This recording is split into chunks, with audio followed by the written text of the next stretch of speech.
तो बच्चों हम पढ़ रहे थे 12th क्लास की इतिहास की पाठ्य पुस्तक का भाग 3 और भाग 3 का हमने पहला पाठ पूरा कर लिया था पिछली कक्षाओं में, जिसका नाम था उपनिवेशवाद और देहात।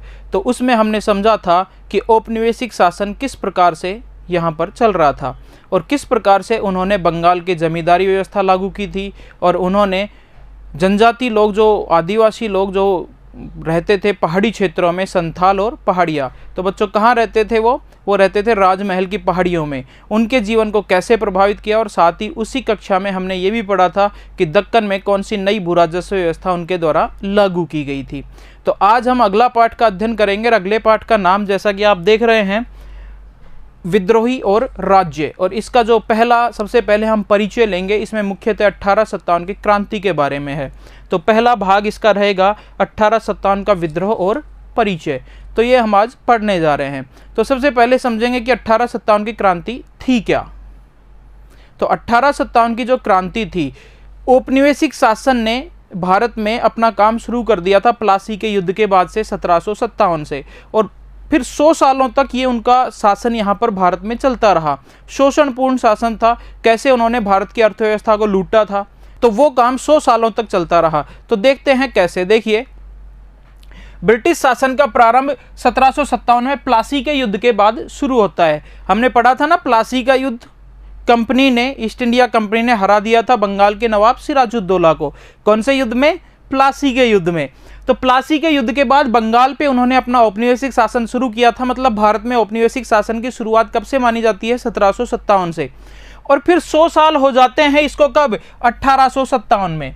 तो 100 वर्ष हो गए थे और इस 100 वर्षों में औपनिवेशिक शासन ने जिस तरह भारत के संसाधनों का अपने हित में प्रयोग किया, जिस तरह भारत का दोहन किया उन्होंने, उन सब के कारण ही फिर 100 साल बाद हम उससे परेशान हो गए। औपनिवेशिक शासन के शोषणपूर्ण शासन से, उनके तरीके से परेशान हो गए और उन्होंने एक विद्रोह किया अंग्रेजों के खिलाफ। ऐसे विद्रोह पहले भी होते रहे। इन 100 वर्षों के दौरान, कब से कब तक? 1757 से 1857 के दौरान 100 सालों में अनेक छोटे मोटे विद्रोह हुए, क्षेत्रीय विद्रोह है, लेकिन एक बड़ा विद्रोह जो हुआ वो 100 साल बाद हुआ। और कब हुआ? 1757 में। 1857 में। तो एक बड़ा विद्रोह जो हुआ वो कब हुआ? 1857 में। तो 1857 में क्यों हुआ? तो देखिए, 1857 में विदेशी शासन के विरुद्ध पहला बड़ा आंदोलन भारतीयों के द्वारा किया गया। क्यों भाई? पहले क्यों नहीं किया? 100 साल बाद ही क्यों किया? तो देखते हैं आगे। कारण कि पिछले 100 वर्षों में कंपनी के द्वारा जो अन्यायपूर्ण शासन भारतीयों पर किया गया, वो सभी इस विद्रोह के कारण थे। 100 सालों में जिस तरह का शासन इन्होंने किया, भारत का जिस तरह अत्याचार किए भारतीयों के ऊपर, भारतीयों का शोषण किया, देखा था हमने, जमींदारों की जमींदारियां छीन ली जाती थी, जनजाति लोगों को भी अधिक राजस्व वसूल करने के लिए दबाव डाला जाता था उन पे, दक्कन के किसानों पर किस तरह नई भू राजस्व व्यवस्था थोपकर अधिक से अधिक लगान वसूल किया जा रहा था। तो देखिए, सबसे पहले हम देख रहे हैं 1857 की क्रांति के कुछ कारण, क्योंकि इसको समझने के लिए कि ये विद्रोह क्यों हुआ, सबसे पहले इसके कारणों को समझना जरूरी है। तो देखिए, राजनीतिक व प्रशासनिक कारण बहुत सारे थे। भारतीय कई चीजों से नाराज थे। कुछ धार्मिक कारण थे, कुछ राजनीतिक कारण थे, कुछ तात्कालिक कारण थे, कुछ सैनिक कारण थे। तो पहला हम कौन सा ले रहे हैं? राजनीतिक एवं प्रशासनिक कारण। तो अंग्रेजों की साम्राज्यवादी नीति, साम्राज्यवादी मतलब वो ज्यादा से ज्यादा भारत के क्षेत्र पर अपना अधिकार करना चाहते थे, अपने साम्राज्य का विस्तार करना चाहते थे। कहां से शुरू हुआ औपनिवेशिक शासन भारत में? बंगाल से। अब बंगाल के बाद वो अन्य क्षेत्रों पर भी अपना शासन स्थापित करना चाहते थे। इसी को क्या कहेंगे? उनकी साम्राज्यवादी नीति। और साम्राज्यवादी नीति के तहत उन्होंने 2 तरीके अपनाए थे। एक गवर्नर जनरल था लॉर्ड वेलेस्ली, और लॉर्ड वेलेस्ली एक नया तरीका जो लेके आया था अपने साम्राज्यवाद का विस्तार करने के लिए, वो थी सहायक संधि प्रणाली। पहले इसको समझते हैं कि सहायक संधि क्या थी। तो सहायक संधि को समझने के लिए थोड़ा सा हमें यहां पर ध्यान देना होगा कि ये सहायक संधि प्रणाली थी क्या। तो देखिए, सहायक संधि प्रणाली क्या थी कि जैसे एक तरफ तो कंपनी है, मतलब अंग्रेजों का राज्य है, और सहायक संधि स्वीकार करने वाली पहली भारतीय रियासत, जिसका क्या नाम था? हैदराबाद। तो हैदराबाद सबसे पहले इन्होंने अंग्रेजों से सहायक संधि स्वीकार की थी। इसके तहत होता क्या था ये होता था कि हैदराबाद की किसी भी बाहरी शक्ति से सुरक्षा की जिम्मेदारी कौन ले रही है? कंपनी ले रही है। कंपनी मदद करेगी, कोई भी अगर बाहरी शक्ति हैदराबाद रियासत के ऊपर आक्रमण करती है, जैसे मराठा आक्रमण करते थे, मैसूर में टीपू सुल्तान था वो आक्रमण करता था, तो अब कोई भी मराठा वगैरह इन पे हमला करेंगे तो इसकी सुरक्षा की गारंटी कौन लेगी? कंपनी। ये संधि होती थी। इसके तहत और क्या बातें तय होती थी? अब ध्यान देना थोड़ा सा, क्यों सहायक संधि से भारतीय रियासतें नाराज थी, क्यों भारतीय जनता इस प्रणाली से बड़ी नाराज हुई, क्यों हुई, समझेंगे। तो देखिए, हैदराबाद से जब सहायक संधि की जाएगी तो एक ब्रिटिश टुकड़ी, एक अंग्रेज सैनिक टुकड़ी हैदराबाद रियासत में रखी जाएगी उसकी सुरक्षा के लिए, और उस अंग्रेज टुकड़ी का खर्चा भी कौन देगा? उनकी तनख्वाह वगैरह का जो खर्चा होगा वो भी कौन देगा? हैदराबाद के निजाम के द्वारा ही दिया जाएगा। यह भी तय होता था कि केवल सुरक्षा की जिम्मेदारी कंपनी की रहेगी, आंतरिक मामलों में कोई हस्तक्षेप नहीं करेगा। हैदराबाद रियासत के आंतरिक मामलों में अंग्रेज किसी तरह के हस्तक्षेप नहीं करेंगे, लेकिन बाद में उन्होंने हस्तक्षेप भी शुरू कर दिए और धीरे धीरे हैदराबाद रियासत के हर क्षेत्र में अंग्रेजों ने अपना वर्चस्व स्थापित करना शुरू कर दिया। प्रशासन में भी अपनी हिस्सेदारी यहां पर थोप दी गई। तो इस तरह हैदराबाद पर पूरी तरह किसका नियंत्रण हो गया था? अंग्रेजों का। इससे यहाँ के निजाम भी नाराज थे, और क्योंकि अंग्रेज तो चाहते थे कि ज़्यादा से ज़्यादा राजस्व वसूली हो, तो किसानों पर फिर ज़्यादा राजस्व वसूली के लिए दबाव डाला गया हैदराबाद रियासत की जनता के ऊपर, रैयत के ऊपर। तो फिर जनता भी नाराज होगी क्योंकि वो दबाव अंग्रेज डाल रहे हैं। तो ये सहायक संधि प्रणाली, तो ध्यान रखना पहली बात तो कि सहायक संधि प्रणाली कौन लेके आया था? लॉर्ड वेलेस्ली, जो गवर्नर जनरल था। और सहायक संधि स्वीकार करने वाली पहली भारतीय रियासत कौन सी हो गई? हैदराबाद। तो और देखते हैं हम आगे क्या देखेंगे कि एक गवर्नर जनरल है लॉर्ड डलहौजी। लॉर्ड डलहौजी के द्वारा क्या लागू की गई थी? गोद निषेध प्रथा। सहायक संधि हो जाने के बाद काफी सालों बाद फिर एक दूसरे गवर्नर जनरल आते हैं जिसके नाम थे लॉर्ड डलहौजी। अब वो देख रहे हैं कि सहायक संधि के बाद इन रियासतों पर लगभग पूरा नियंत्रण ब्रिटिश सरकार का है, अंग्रेजों का है, तो फिर क्यों ना इन रियासतों को छीन लिया जाए, नाम मात्र के शासकों को भी हटा दिया जाए। तो एक नई प्रथा लागू की थी जिसे राज्य हड़प नीति भी कहते हैं। लॉर्ड डलहौजी की राज्य हड़प नीति, ये भी इसको नाम दिया जाता है। और इसमें एक चीज होती थी, गोद निषेध प्रथा। अगर कोई राजा है किसी रियासत का, जैसे हम एक उदाहरण लेते हैं झांसी का, आपने खूब नाम सुना होगा, झांसी की रानी लक्ष्मीबाई। तो झांसी के राजा कौन थे? गंगाधर राव। उन्होंने अंग्रेजों से सहायक संधि कर रखी थी और गंगाधर राव की मृत्यु हो गई थी वहां के राजा की, और जिस समय मृत्यु हुई उस समय उनका कोई जीवित उत्तराधिकारी नहीं था, कोई लड़का नहीं था। अब क्या करेगी जो रानी थी लक्ष्मीबाई? उन्होंने किसी लड़के को गोद लिया और उसको राजा बनाया। तो कंपनी ने उस नए राजा को मान्यता नहीं दी, क्योंकि एक नियम लागू कर दिया, गोद निषेध प्रथा। गोद लिए हुए पुत्रों को, उत्तराधिकारियों को मान्यता नहीं दी जाएगी। और चूंकि उस रियासत में अब कोई उत्तराधिकारी नहीं है, इसलिए उस रियासत पर कौन कब्जा कर लेगा? अंग्रेज द्वारा कब्जा कर लिया जाएगा। यही क्या थी? गोद निषेध प्रथा। ध्यान रखना कि इस गोद निषेध प्रथा के तहत हड़पी गई प्रथम रियासत कौन सी थी? तो ये थी सतारा। प्रथम भारतीय रियासत जो इस नीति के तहत हड़पी गई थी वो कौन सी थी? सतारा। और कौन कौन सी थी? झांसी भी इसी में आएगी, इसी के तहत हड़पी थी लॉर्ड डलहौजी ने। नागपुर भी हड़पी थी, बाघाट, उदयपुर, जैतपुर, संबलपुर, ये सब नाम है जो किस नीति के तहत लॉर्ड डलहौजी द्वारा हड़प लिए गए थे? गोद निषेध प्रथा के तहत। क्योंकि लॉर्ड डलहौजी तो राज्यों को हड़पना चाहते थे, कोई भी नीति लागू कर देते थे, इसीलिए इसे राज्य हड़प नीति कहा। एक रियासत थी अवध, हम पढ़ेंगे इसी चैप्टर में कि अवध की क्या कहानी थी। अवध रियासत होती थी, वहां के नवाब के पुत्र भी था, उसको नहीं हड़प सकते थे, गोद निषेध प्रथा वहां लागू नहीं होती थी। लेकिन लॉर्ड डलहौजी चाहते थे कि मैं इसे हड़पूं, बड़ी दौलतमंद रियासत है, अच्छी पैदावार होती है, जमीन अच्छी है, पैसे अच्छे हैं उस रियासत में, इसलिए हड़पना चाहता था लॉर्ड डलहौजी अवध को। तो एक नया ही नियम लगा दिया, और वो कौन सा था? वो था कुशासन। कुशासन का आरोप लगाकर लॉर्ड डलहौजी द्वारा किस रियासत को हड़पा गया था? अवध को। ठीक है, इसको हम आगे भी समझेंगे, लेकिन यहां पर आपको यह जरूर ध्यान रखना चाहिए कि कुशासन का आरोप लगाकर हड़पी गई एकमात्र रियासत कौन सी थी? अवध। और इसको लॉर्ड डलहौजी ने कब हड़पा था? 1856 ईस्वी में इसको हड़प लिया था। ठीक है, तो ये सारे एक एक पॉइंट हैं, जो छोटे छोटे प्रश्न बनते हैं वो यहीं से बनते हैं। और देखते हैं कारणों में, राजनीतिक कारण अपन पढ़ रहे हैं। भारतीय जमींदारों के विरुद्ध अपमानजनक व्यवहार किया जाता था। पढ़ी थी ना हमने, बंगाल की जमींदारी व्यवस्था किसके द्वारा लागू की गई थी? गवर्नर जनरल लॉर्ड कॉर्नवालिस के द्वारा वो लागू की गई थी 1793 में। जमींदारी व्यवस्था में एक नियम यह भी था कि सूर्यास्त कानून, अगर कोई जमींदार समय पर अपना लगान जमा नहीं कराता था, सूर्यास्त कानून के तहत उसकी जमींदारी किसी दूसरे जमींदार को नीलाम कर दी जाती थी और जमींदार फिर अपनी जमींदारी को बचाने के लिए विरोध करते थे और कई सारी नीतियां अपनाई थी। पढ़ी थी वो भी हमने, कौन कौन सी नीतियां थी, जिनमें से एक थी फर्जी बिक्री की पद्धति। देखिए एक बार, तो जमींदारों के साथ अपमानजनक व्यवहार होता था, जमींदार तो नाराज थे ही और जनता भी जमींदारों को अपना अन्नदाता मानती थी, तो जनता भी फिर जमींदारों के साथ साथ अंग्रेजों से बड़ी नाराज हो जाती थी। आगे देखो, मुगल बादशाह बहादुर शाह जफर के प्रति अपमानजनक व्यवहार किया गया और इससे क्या हुआ, भारतीय मुसलमानों में बड़ी नाराजगी थी। ये क्या है कि अंतिम मुगल बादशाह था बहादुर शाह जफर, और बहादुर शाह जफर दिल्ली में अपना शासन कर रहा था, अंग्रेजों से संधियां कर चुका था और केवल अंग्रेजों की पेंशन पे काम चल रहा था उसका। अंग्रेज, सारा काम अंग्रेज संभालते थे। मुगल बादशाह बहादुर शाह जफर को तो पेंशन दे देते थे जिससे वो अपना खर्चा चलाता था।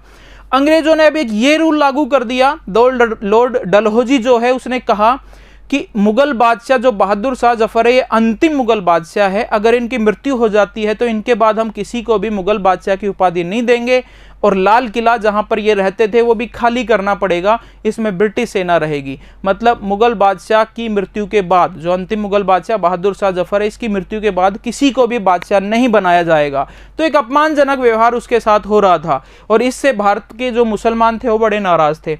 आगे है, अंग्रेजी प्रशासन में भ्रष्टाचार व लूट। कंपनी जो होती थी ईस्ट इंडिया कंपनी, एक तरह से बहुत सारे लोगों ने मिलकर एक कंपनी बनाई हुई थी। उद्देश्य था अधिक से अधिक मुनाफा कमाना। तो वो जो अधिकारी होते थे वो बड़े भ्रष्टाचारी थे, बहुत सारे लोगों से घूस लेकर उनके काम वगैरह निकालना इस तरह से होता था, तो इससे भी बड़ी निराशा थी भारतीयों में। 1833 के चार्टर एक्ट के प्रावधानों को तथा उसकी अवहेलना की गई। 1833 में कुछ चार्टर एक्ट, कुछ नियम लागू किए गए थे, उन नियमों को अच्छे से लागू नहीं किया गया। आगे बढ़ते हैं, तो भारतीय उद्योग धंधों का शोषण व उनको चौपट करना। देखिए हम पहुंच गए आर्थिक कारणों पर।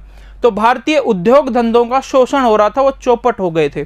बहुत इंपॉर्टेंट चीज है, थोड़ी गहराई से समझना कि अंग्रेजी अर्थव्यवस्था कैसे काम करती थी। देखिए भारत को बहुत सारे लोगों ने लूटा है, भारत में बहुत सारे विदेशी लुटेरे आए थे जो भारत को लूट ले गए थे। जैसे सिकंदर ने भी कुछ क्षेत्र पे हमला किया था, लूटा था भारत को। उसके बाद तैमूर का भी नाम आता है, चंगेज खां का भी नाम आता है, अहमद शाह अब्दाली का भी नाम आता है, नादिर शाह का भी नाम आता है। वो आते थे, भारत में लूट मार करते थे, भारत में उनको जो भी मिला लूट के वो अपने साथ ले जाते थे। ठीक है, भारत फिर से, भारतीय लोग फिर से मेहनत करते थे, अच्छी फसल पैदा करते थे, फिर से अपने खजाने भर लेते थे। लेकिन ये अंग्रेज लुटेरे ऐसे आए थे कि ये भारत में आए और लूट कर लेके नहीं गए, 200 सालों तक यहीं रहे और यहीं पर रहकर भारतीयों को अच्छे से लूटा। मतलब और लुटेरे तो आते थे, 2-4 महीने लूट मार करके चले जाते थे। अंग्रेज ऐसे लुटेरे आए कि 200 सालों तक कंटिन्यू लूटा इन्होंने भारत को। तो इसको हम समझते हैं कि कैसे इन्होंने भारतीय उद्योग धंधों का विनाश कर दिया था, वो हम इस पॉइंट में एक बार समझते हैं कि भारत में उद्योग धंधे होते थे। सूती वस्त्र बनता था भारत में हाथ से, सूती वस्त्र भारत में बहुत ही अच्छा बनता था। सूती वस्त्र बनाने के लिए कच्चा माल क्या चाहिए भारत में? कपास चाहिए और चरखे से ये वस्त्र बनता था। अब क्या हुआ है, ब्रिटेन में औद्योगिक क्रांति हो गई है, वहां पर सूती वस्त्र बड़ी बड़ी मशीनों से बड़े बड़े कारखानों में बनने लग गया है और वो सूती वस्त्र बन के कहाँ आ रहा है, भारत में बेच रहे हैं। उनके लिए बाजार कहाँ है, भारत में। वहां से बना हुआ मशीनी माल, मशीनी कपड़े जो कि कीमत में सस्ते होते थे भारतीय कपड़ों के मुकाबले, ये बिकने आ रहे हैं। भारत की सीमा में जब ये कपड़े घुसते थे तो इन पर आयात कर लगना चाहिए, लेकिन किसी प्रकार का कर नहीं लगते थे क्योंकि शासन तो किसका है, ब्रिटेन का है। तो मतलब विदेशी माल भारतीय माल की तुलना में सस्ता है। तो जो भारतीय लोग थे उन्होंने कौन सा कपड़ा खरीदा, ब्रिटिश कपड़ा ही खरीदना शुरू कर दिया, और जो भारतीय सूती वस्त्र था इसकी बिक्री बहुत कम हो गई। और साथ ही आपने ये तो पढ़ा ही था कि बाद में कपास भी यहां से निर्यात कर दिया जाता था ब्रिटेन। तो धीरे धीरे करके भारतीय जो उद्योग थे वो चौपट होते चले गए। विदेशों से आए मशीनी माल के सामने वो नहीं टिक पाए, क्योंकि अंग्रेजों के द्वारा भारतीय वस्त्रों पर तो कर लगा दिया जाता था और विदेशी वस्त्रों पर कर भी नहीं लगाया जाता था, इसलिए उनके सस्ते भारतीयों के महंगे। तो सस्ता माल बिकेगा, और इस तरह जो भारतीय अर्थव्यवस्था थी, जो उद्योग थे, वो चौपट हो गए। अब यहाँ से जो शहरों में छोटे मोटे कारखाने थे वो बंद हो गए। तो एक तरह से यहाँ से जो मजदूर बेरोजगार हुए वो कहाँ जाएंगे, उनकी निर्भरता किस पर बढ़ेगी, कृषि पर। वो कृषि क्षेत्र में जाएंगे और कृषि क्षेत्र पर दबाव बढ़ता चला गया। कहते हैं ना भारत कृषि प्रधान देश है, हमेशा से कृषि प्रधान देश नहीं था भारत। भारत में तो बहुत अच्छी अच्छी चीज़ें बनती थी। सिंधु घाटी सभ्यता आपने पढ़ रहे होंगे आप, जो पहली पाठ्य पुस्तक इतिहास की उसमें हम पढ़ेंगे। अन्य भी बहुत सारी चीज़ें थी। तो अब अंग्रेजों के बाद भारत में सभी लोगों की निर्भरता किस पर बढ़ती गई, कृषि पर। और कृषि में भी फिर अंग्रेजों ने कहा कि खाद्यान्न फसलें पैदा मत करो, व्यापारिक फसलें पैदा करो, कपास, अफीम, नील वगैरह इस तरह की उपजाओ। और फिर जब इस तरह की फसलें उपजाते थे, खाद्यान्न पैदा करना कम हो गया था भारत में, और जब अकाल पड़ते थे तो खाद्यान्न भारत में उपलब्ध नहीं होता था और अकाल से बहुत सारे लोग मर जाते थे। तो भारत में अकाल की भयंकरता ब्रिटिश नीति के कारण बढ़ गई थी।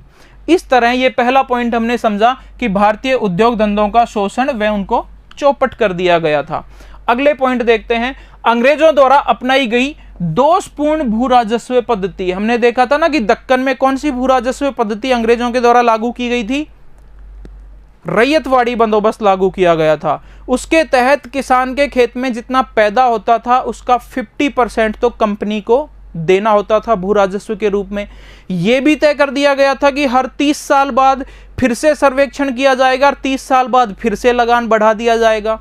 अकाल भी पड़ जाता था तो लगान में किसी तरह की कोई रियायत या छूट नहीं दी जाती थी। तो ये क्या है, दोषपूर्ण भू राजस्व पद्धति, जिससे किसान बड़े दुर्दशा हो रही थी, उनकी हालत खराब हो रखी थी। आगे देखें, भारत के कपड़ा उद्योग के कच्चे माल पर कम निर्यात कर। देखो भारत से क्या जा रहा है, कपास। कपास तो भारत को भी चाहिए ना सूती वस्त्र बनाने के लिए।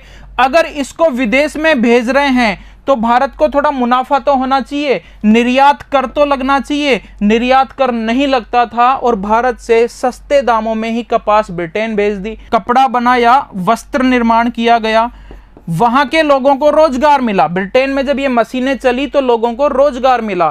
फिर वो ही भारतीय कपास गई इंग्लैंड, इंग्लैंड में उसका कपड़ा बना और फिर महंगे दामों में वापस कहां भेज देंगे उसको, भारत में। तो इस तरह भारत का पूरी तरह शोषण करते चले गए। निर्यात और आयात कर जो लगने चाहिए थे, भारत की अर्थव्यवस्था को कुछ फायदा होता, वो लगते नहीं थे, अब बहुत कम नाम मात्र के लिए लगते थे।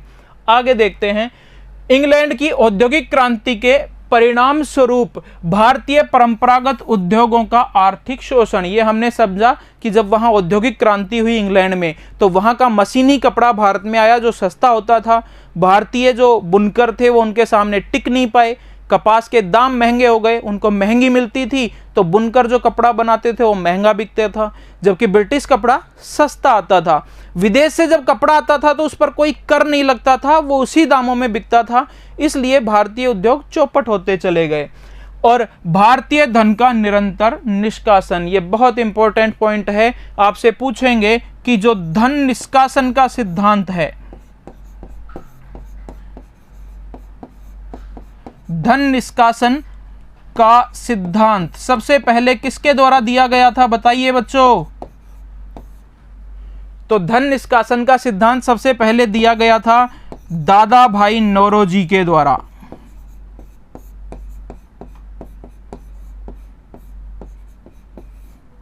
दादा भाई नौरोजी के द्वारा दिया गया था धन निष्कासन का सिद्धांत।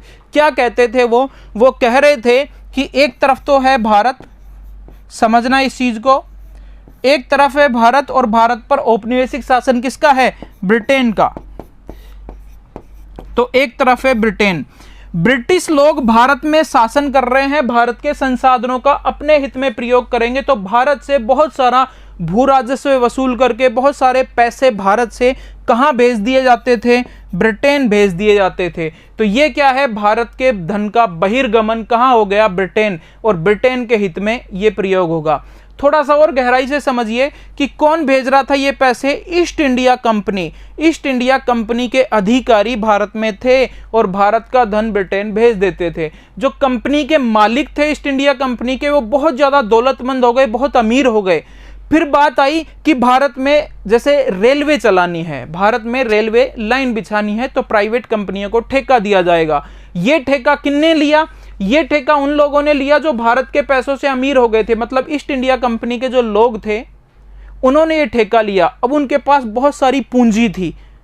वो पूंजी आई कहां से? भारत से ही। भारत का पैसा इंग्लैंड गया, इंग्लैंड अमीर हो गया।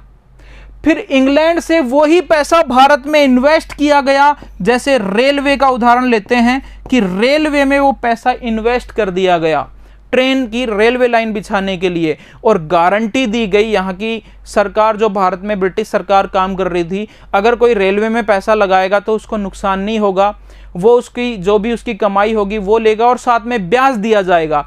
समझो एक बार, भारत का पैसा ब्रिटेन गया, फिर वही पैसा पूंजी के रूप में भारत में इन्वेस्ट कर दिया गया। अब इन इन्वेस्ट पैसे पे भारत ब्याज देगा। तो भारत का पैसा बाहर गया, फिर वापस भारत में आया, फिर उसी पैसे पे भारतीय लोग ब्याज दे रहे हैं, भारत के ब्याज जा रहा है। तो इस तरह भारत के धन का निष्कासन हो रहा है। कहाँ जा रहा है? ब्रिटेन में। और भारत गरीब और गरीब होता चला गया। और दादा भाई नौरोजी ने तो ये भी कहा था कि धन निष्कासन तो एक बहते हुए घाव के समान है। समझ रहे हो? तो धन निष्कासन का सिद्धांत किसने दिया था? दादा भाई नौरोजी के द्वारा दिया गया। आगे है सामाजिक कारण।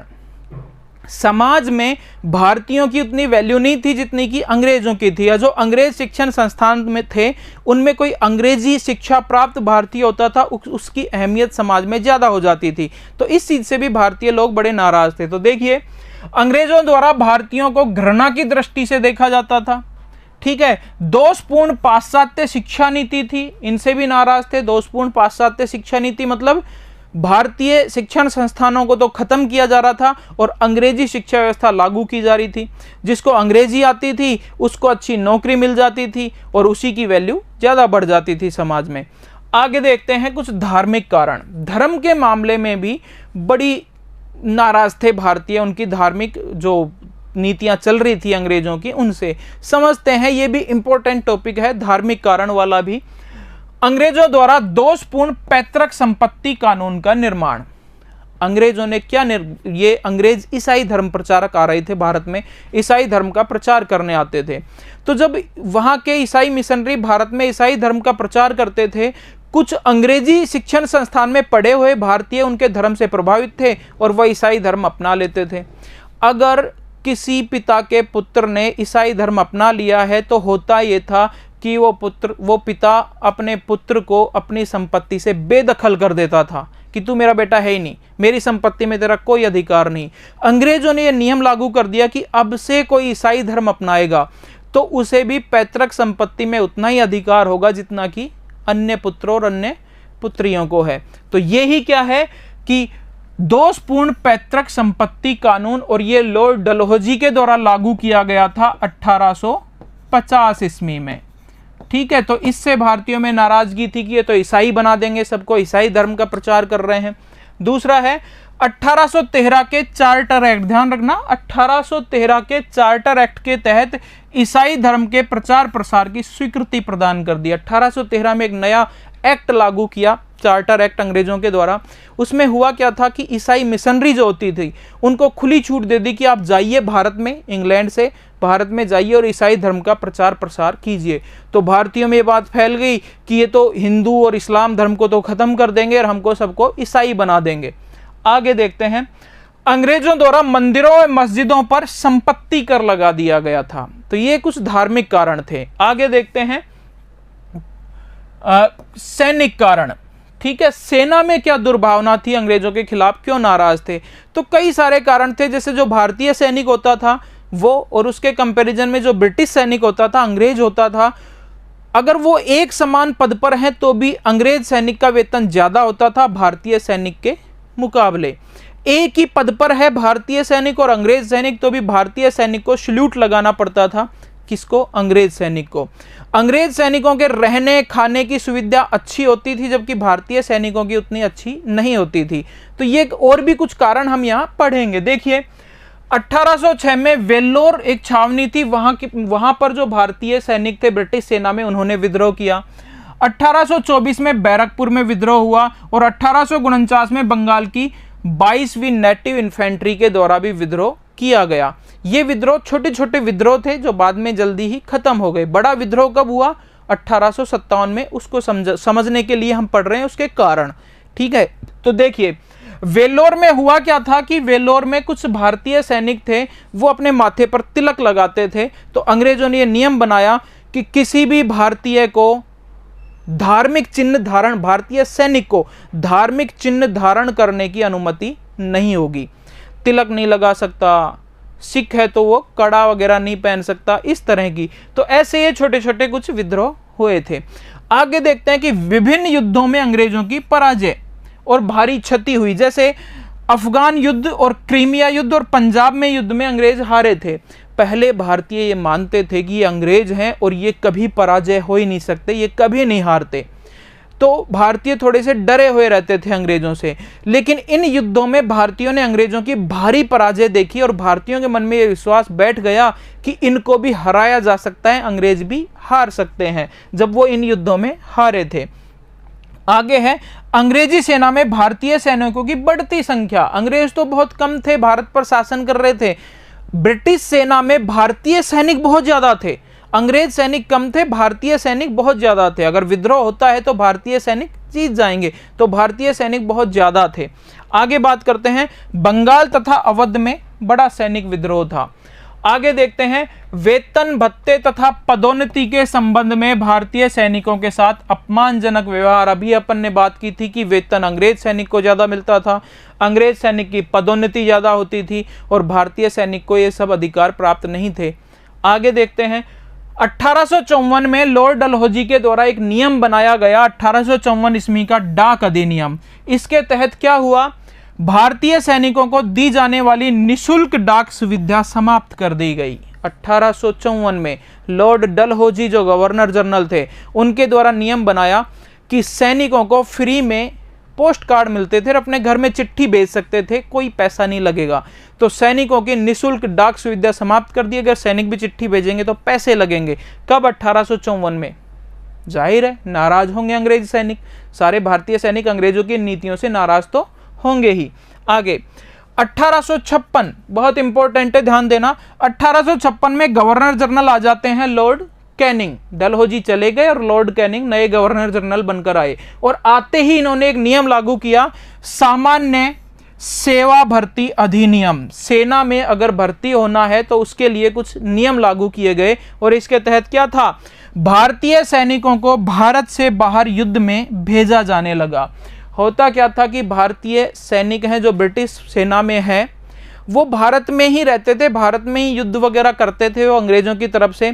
लेकिन जब उन्हें कभी भेजा जाता था कि क्योंकि अंग्रेजों का साम्राज्य तो भारत से बाहर भी था अन्य देशों में, तो कहीं भारत से बाहर जब उनको भेजा जाता था तो सैनिक मना कर देते थे, क्योंकि भारत के धर्म में उस समय ये मान्यता थी कि समुद्र पार नहीं करना है। अगर हमने समुद्र के पार कर लिया तो हमारा धर्म भ्रष्ट हो जाएगा। भारतीय सैनिक जाने से मना कर देते थे कि हम विदेश में नहीं जाएंगे लड़ने। अब लॉर्ड कैनिंग ने यह नियम लागू किया कि इस नए नियम के तहत कोई भी अगर भर्ती होता है तो वो विदेश में भी लड़ने जाना पड़ेगा, वो मना नहीं कर सकता समुद्र पार जाने के लिए, और इसके एवज में कोई विशेष भत्ते भी नहीं दिए जाएंगे विदेश जाने पर। तो इस चीज से सैनिक बड़े नाराज थे। हमने देखा था ना धार्मिक कारण कि अंग्रेज ईसाई धर्म को थोपना चाह रहे हैं हमारे ऊपर, तो यहाँ और सैनिकों में रोष फैल गया कि देखो हमें जबरदस्ती समुद्र पार भेजकर हमारा धर्म भ्रष्ट करना चाह रहे हैं, हमें ईसाई बनाना चाह रहे हैं। तो ये सब कारण थे, सैनिक जिन बातों से नाराज थे। आगे देखते हैं कुछ तात्कालिक कारण। तो हमने जो कारण पढ़े हैं वो तो कारण लंबे समय से चले आ रहे थे। बड़ा गुस्सा था भारतीयों में, लेकिन ये गुस्सा एकदम से फूटा 1857 में ही क्यों? समझ रहे हो? तो ये सब गुस्से तो भारतीयों में बहुत समय से थे। सहायक संधि तो लगभग 1700 ईस्वी में लागू कर दी थी, ठीक है। तब से राज्य हड़प नीति सबसे पहले 1848 में सतारा को हड़पा था, तो लंबे समय से ये शोषण चल रहा था। तो लंबे समय से भारतीयों के मन में गुस्सा था अंग्रेजों के प्रति, भारतीयों के मन में बारूद का ढेर था। उस बारूद के ढेर को चिंगारी दिखाने की जरूरत थी, और चिंगारी दिखाने का काम कर दिया किसने? चर्बी वाले कारतूसों ने, चर्बी वाले कारतूसों ने। ये तात्कालिक कारण है, इसको भी समझना बहुत जरूरी है। तो देखते हैं, इसमें जो कारतूस प्रयोग होते थे वो ऊपर से चिकने होते थे, और सैनिकों में ये बात फैल गई कि इस कारतूस में गाय व सूअर की चर्बी मिली हुई है, और इसको प्रयोग करवा के वो हमारा धर्म भ्रष्ट कर देंगे, हिंदू और मुसलमान दोनों का, ठीक है। तो इसलिए वो एकदम से भड़क गए, उन कारतूसों का प्रयोग करने से मना कर दिया और विद्रोह फैल गया। देखिए, नई एनफील्ड राइफल के प्रयोग होने वाले चर्बी लगे कारतूस, इनमें कौन सी चर्बी? सूअर व गाय। देखिए, सूअर मुसलमानों के लिए एक तरह से वो छूते नहीं है सूअर को, तो इसलिए उनके लिए वर्जित है, और गाय हमारे लिए इतना पवित्र हिंदुओं के लिए कि वो उसकी चर्बी को हाथ नहीं लगाएंगे। तो इस तरह दोनों ही भड़क गए इस चीज को लेकर, तो इसका प्रयोग किया जाता था जिससे वो भड़क गए थे। हिंदू तथा मुसलमानों की धार्मिक भावनाओं को ठेस पहुंचाने वाला था ये चर्बी वाले कारतूस लागू करने की घटना। तो ये कुछ हमने मुख्य मुख्य कारण पढ़े हैं इस पाठ को समझने के लिए। जो हम पढ़ रहे हैं विद्रोह और राज, इसको समझने के लिए हमने एक थोड़ा सा परिचय लिया है कि कैसे तो विद्रोह होगा, क्यों होगा विद्रोह, औपनिवेशिक शासन कब से शुरू हुआ? 1757 से, और 100 साल जब उन्होंने शासन कर लिया, भारत का शोषण कर लिया, तो भारतीय जागे और एक विद्रोह के लिए उठ खड़े हुए। इन 100 सालों के दरमियान भी छोटे छोटे अनेक विद्रोह हुए, लेकिन ये एक बड़ा विद्रोह पहला था। और इस विद्रोह ये क्यों हुआ, ये सारी चीजें हम थोड़ा और आगे समझेंगे। कुछ कारण देखे हैं यहाँ पे, यहाँ तक कि विनायक दामोदर सावरकर ने तो ये भी लिखा है कि 1857 का जो विद्रोह था ये आज़ादी की पहली लड़ाई थी, प्रथम भारतीय स्वतंत्रता संग्राम था। तो ये भी हम समझेंगे कि ये स्वतंत्रता संग्राम था या सैनिक विद्रोह था या क्या था, ये सब भी हम अगली कक्षाओं में देखेंगे। ठीक है बच्चों, धन्यवाद।